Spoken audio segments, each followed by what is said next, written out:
महाराष्ट्रातील औष्णिक विद्युत प्रकल्प। तर चला बघूया। नागपूरमध्ये आहे कोराडी आणि खापरखेडा नावाचा औष्णिक विद्युत प्रकल्प। चंद्रपूर जिल्ह्यात आहे दुर्गापूर आणि बल्लारपूर या ठिकाणी। बीडमध्ये आहे परळी वैजनाथ।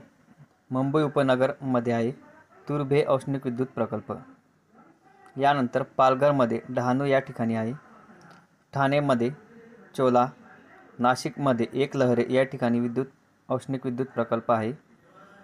अकोला या ठिकाणी पारस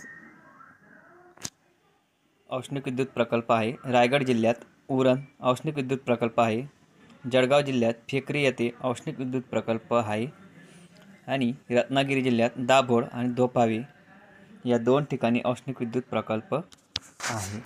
मित्रांनो, आपण शॉर्ट व्हिडिओ बघतोय, तर व्हिडिओ आवडल्यास तर चॅनलला नक्की सबस्क्राईब करा।